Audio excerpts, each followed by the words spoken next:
दोस्तों, मैं हूं दिनेश के वोरा। घर हो तो ऐसा, इस कार्यक्रम में आपका बहुत बहुत स्वागत है। हमने बहुत सारे एपिसोड्स बनाए हैं इस बैनर के नीचे, आपको पसंद आ रहे हैं, फीडबैक भी आ रही हैं, हमें खुशी है। हमने पिछले एपिसोड के अंदर सदर्न हेमिस्फीयर की प्रॉपर्टीज़ और नॉर्दर्न हेमिस्फीयर की प्रॉपर्टीज़ के ऊपर कुछ प्रकाश डाला था। आज थोड़ा सा प्रकाश उसके ऊपर हम और डालने की कोशिश करेंगे। लेकर एंट्रा वाला जो उसका हिस्सा है वो यहाँ पर अभी फ़िलहाल नहीं दिखाएंगे, जैसे कि मैंने कहा कि उसको लेटर एपिसोड्स के लिए रखा गया है।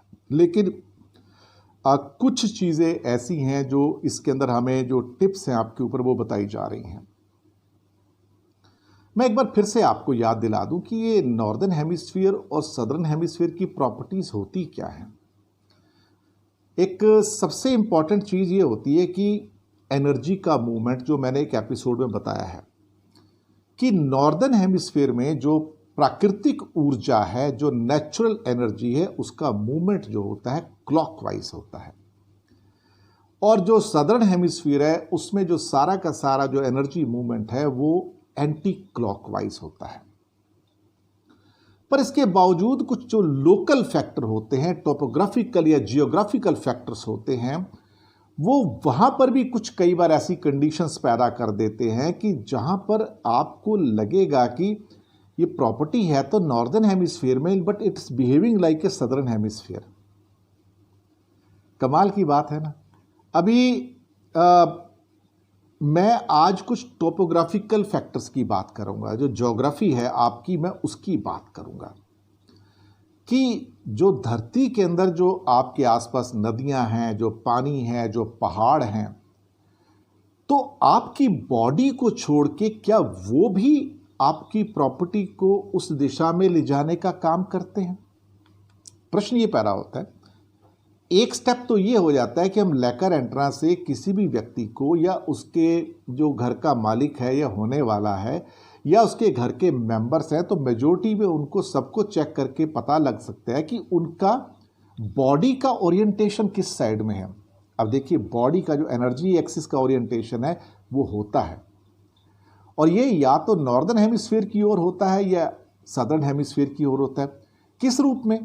कि बॉडी के एनर्जी मूवमेंट कैसे हैं, क्लॉकवाइज हैं या एंटी क्लॉकवाइज हैं। तो उसकी वजह से क्या होता है कि सारी बॉडीज डिफरेंट बिहेव करती हैं।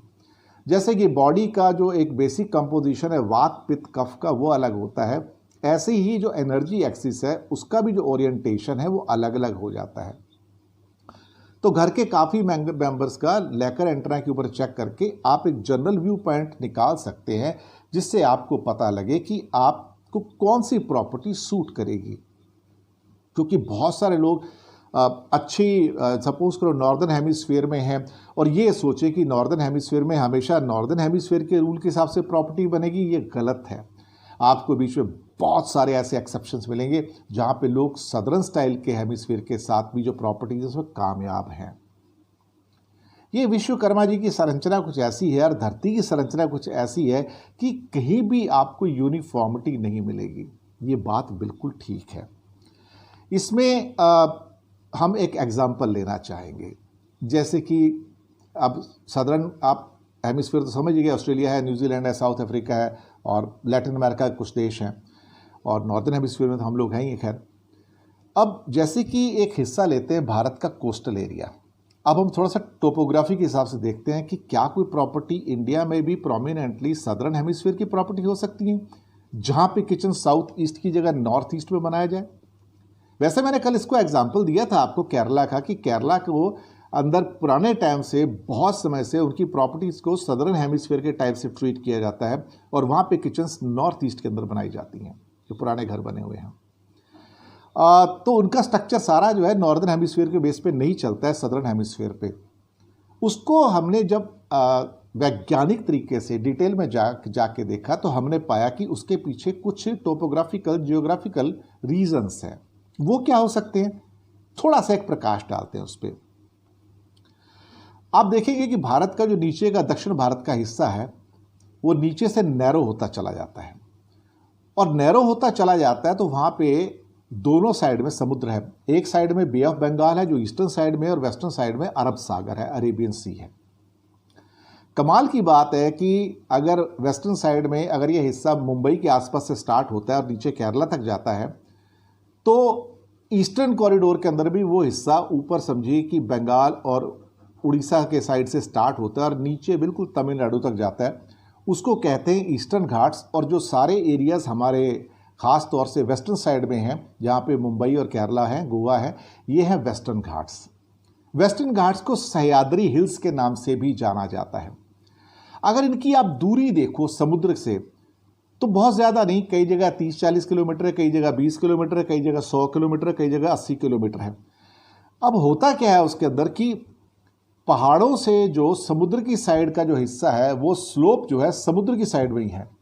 ऐसे ही ईस्टर्न घाट का अगर बे ऑफ बंगाल साइड का हिस्सा देखें पहाड़ियों के ऊपर से, तो उसका स्लोप जो है ईस्टर्न साइड में है।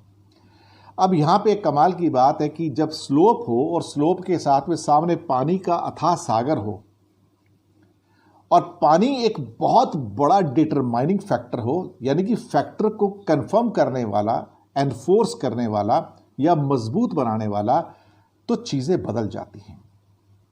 क्योंकि पानी कई बार आपकी प्रॉपर्टी की जो एनर्जी फ्लो है उसको चेंज कर देता है। एंटी क्लॉकवाइज भी कर देता है, मैं आपको बताऊं, क्लॉकवाइज भी कर देता है, एंटी क्लॉकवाइज भी कर देता है। ये कमाल की चीज़ है साहब। पेचीदा मामला थोड़ा सा समझेंगे तो आसान है, साइंस है, विज्ञान है। विज्ञान का बेसिक समझ गए तो बहुत चीज़ें समझ जाएंगे। तो अब देखिए ईस्टर्न घाट्स में, जो कि आंध्रा, उड़ीसा, नीचे तमिलनाडु तक जाता है, वो हिस्से में जो स्लोप आता है आपका वो बे ऑफ बंगाल की ओर होता है और वहाँ से जो नदियाँ वगैरह भी या कुछ बाकी जो वाटर सोर्सेज निकलते हैं उनका बहाव होता है बे ऑफ बंगाल की ओर। एक तरह से कहा जाए कि प्रॉपर्टी जा रही है, जहाँ फ्लो ईस्टर्न साइड में आ जाता है पानी का, तो वो प्रॉपर्टी बन जाती है नॉर्दर्न हेमिस्फीयर की प्रॉपर्टी, जहाँ पे हम हैं, कोई शक नहीं है। लेकिन उसके अंदर भी कुछ प्रॉपर्टीज़, कुछ टोपोग्राफी ऐसी हो सकती है जो बिल्कुल उसके रिवर्स हो सकती हैं। अब देखिए, बॉडी का डिसाइडिंग फैक्टर एक है, लेकिन टोपोग्राफी का भी डिसाइडिंग फैक्टर है ना, नॉर्दर्न हेमिस्फीयर में और सदर्न हेमिस्फीयर के अंदर। अगर हम वेस्टर्न घाट्स में आते हैं तो वेस्टर्न घाट्स में जो बॉम्बे, गोवा, नीचे कर्नाटका, बैंगलोर साइड जो है, वहाँ भी देखेंगे कई जगह पहाड़ियाँ 50-100 किलोमीटर की दूरी पे, कई जगह 20 किलोमीटर की दूरी पे सह्याद्री हिल्स जो हैं वेस्टर्न घाट्स, उनका स्लोप जो है अरेबियन सी की ओर है। तो उस हिसाब से उसकी जो डायरेक्शन हुई वो वेस्ट की हुई और उसका जो नेचुरल, इसका मतलब जो इम्पैक्ट आया वो आया सदर्न हेमिस्फीयर का। यानी कि वहाँ से जो मेजर प्रॉपर्टीज काउंट की जाएंगी वो सदर्न हेमिस्फीयर की प्रॉपर्टी काउंट की जाएंगी। पर चूंकि हम नॉर्दर्न हेमिस्फीयर में हैं, इसलिए बहुत ज़्यादा number of property northern hemisphere की है, लेकिन substantial number of property southern hemisphere के भी हैं। खासतौर से केरला के अंदर जो मैंने एग्जाम्पल दिया है कि केरला में ऐसा होता है कि वहाँ पे प्रॉपर्टी जो है सदर्न हेमिस्फीयर की तरह ट्रीट होती आई हैं सदियों से, आज की नहीं। ये उसी बहाव की वजह से है जो स्लोप आपका समुद्र की ओर जाता है और समुद्र का जो पानी है, जो अथाह सागर है, वो उसको रीइंफोर्स करता है कि वेस्टर्न साइड की ओर फ्लो करने वाली जो प्रॉपर्टीज़ होती हैं वो सदर्न हेमिस्फीयर की प्रॉपर्टीज़ होती हैं। लेकिन वहाँ भी जो लोकल टोपोग्राफी है वहाँ पे वो अलग हो सकती है, लेकिन ज़्यादा करके नॉर्दर्न ही प्रिवेल करता है क्योंकि नॉर्दर्न हेमिस्फीयर में है, लेकिन काफ़ी हद तक प्रॉपर्टीज सदर्न वाली भी हो सकती हैं। और ये सिचुएशन आपकी देखा जाए तो कई बार मुंबई में भी हो जाती है। मुंबई के 3 साइड में पानी है, तो यहाँ पे अलग अलग स्लोप्स हैं, तो यहाँ पे दोनों प्रॉपर्टीज़ होने की संभावना है, नॉर्दर्न हेमिस्फीयर की भी और दूसरी जो क्या कहते हैं आपकी सदर्न हेमिस्फीयर की भी है इसके अंदर। अब यहाँ से अगर आगे चलते हैं, एग्जाम्पल जैसे मैंने आपको दिया है कि घाट्स का एग्जाम्पल दिया है, बॉम्बे का एग्जाम्पल दिया है, इसके अलावा मैंने केरला का एग्जाम्पल प्रोमिनेंटली आपको दिया है।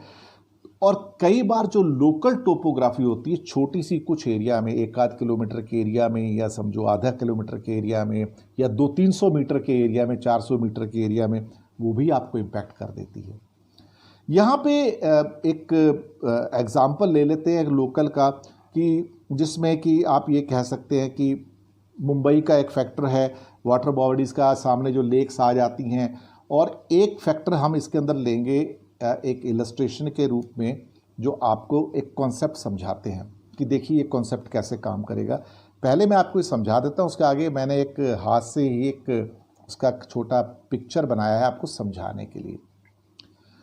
आप समझिए कि आपका घर एक नदी के किनारे है। आपका घर नदी के किनारे है, समझिए नदी से थोड़ी दूरी पे, 200 मीटर की दूरी पे, 100 मीटर की दूरी पे, 300 मीटर की दूरी पे। नदी का जो फ्लो है वो वेस्ट से लेके ईस्ट की ओर है, और उसके बाद जब आपका घर क्रॉस हो जाता है तो नदी मुड़ के ईस्ट में आते आते नॉर्थ की ओर टर्न हो जाती है। इसको आप कॉरिलेट करते हैं। जब आप नक्शा बनाते हैं तो टॉप पे नॉर्थ होता है, नीचे साउथ होता है, आपके राइट हैंड पे ईस्ट होता है और लेफ्ट हैंड पे आपका वेस्ट होता है। सही बात है। अभी जब क्लॉकवाइज जो फ्लो होता है वो क्या होता है, अगर हमने ईस्ट से क्लॉकवाइज स्टार्ट करना है फ्लो को, सपोज करो ईस्ट से, तो अगर क्लॉकवाइज हम स्टार्ट करते तो सीधा वो वहाँ से कहाँ जाता है, साउथ ईस्ट की ओर, फिर साउथ की ओर, फिर वहाँ से वेस्ट की ओर, फिर नॉर्थ वेस्ट की ओर, फिर नॉर्थ की ओर, फिर नॉर्थ ईस्ट की ओर, और फिर घूम के वापस आ जाता है ईस्ट की ओर। ये क्लॉकवाइज हो गया। लेकिन वही फ्लो अगर ईस्ट से नॉर्थ की ईस्ट की ओर चला जाए तो ये फ्लो क्या कहलाएगा, क्लॉकवाइज या एंटी क्लॉकवाइज? Anti clockwise. यहां पे अब इस प्रॉपर्टी के अंदर जो मैं एक एग्जांपल दे रहा हूं, वहां पे जो नदी वेस्ट से ईस्ट की ओर आ रही है वो थोड़ा सा आगे जाके घर छोड़ के वो टर्न हो जाती है नॉर्थ की ओर। ईस्ट से नॉर्थ का फ्लो क्या हुआ, एंटी क्लॉकवाइज है। एंटी क्लॉकवाइज कौन सी वाइब्रेशन पैदा करेगा, सदर्न हेमिस्फीयर की। वहां पे आता है ये घर, तो उस घर के अंदर जो कंस्ट्रक्शन होगी, या बेडरूम की कंडीशन होंगी, या किचन की कंडीशन होंगी, या भगवान की पूजा स्थल की कंडीशन होंगी, तो कहां पर होंगी आप सोचिए। नहीं समझे? चलिए एक फोटोग्राफ दिखाते हैं आपको। ये देखिए, ये फोटोग्राफ है आपके सामने, और यहां पे ऊपर से नदी आ रही है। सही बात है। नदी के ऊपर लिखा हुआ है साइड में वेस्ट, और ये वेस्ट से ईस्ट की ओर बह रही है। और उस नदी के राइट में मैंने लिखा है एक वर्ड, एक स्क्वायर बना के प्रॉपर्टी, और वेस्ट ईस्ट के साथ नॉर्थ और साउथ भी मैंने लिखा हुआ है। सही बात है। और वो वहां से मुड़ जाती है नॉर्थ की ओर। तो ईस्ट से नॉर्थ का फ्लो तो एंटी क्लॉकवाइज हो गया। अब ये प्रॉपर्टी आपकी भले ही नॉर्दर्न हेमिस्फीयर में है, लेकिन इसका जो कैरेक्टर है वो सदर्न हेमिस्फीयर का हो जाएगा, क्योंकि ये जो वाटर का फ्लो है जो वेस्ट से ईस्ट और ईस्ट से टर्न होके नॉर्थ की ओर जा रहा है, ये इसको सदर्न प्रॉपर्टी के अंदर कन्वर्ट कर रहा है। आशा है आपको बात समझ आई। ये मैंने आपको एक एग्जाम्पल दिया है, क्योंकि यहां पे एनर्जी का फ्लो एंटी क्लॉकवाइज है, और पानी जब इतनी बड़ी मात्रा में होता है तो उसका असर होता है। वो भले ही नॉर्दर्न हेमिस्फीयर का हिस्सा है, लेकिन जो लोकलाइज टोपोग्राफी है वो इस किस्म की है कि जहाँ पर ये नदी आ रही है तो वो पूरे के पूरे जो उसके साथ के जो एडजॉइनिंग प्लॉट्स हैं वहाँ पे, उनको सदर्न हेमिस्फीयर की प्रॉपर्टी में चेंज कर देगा।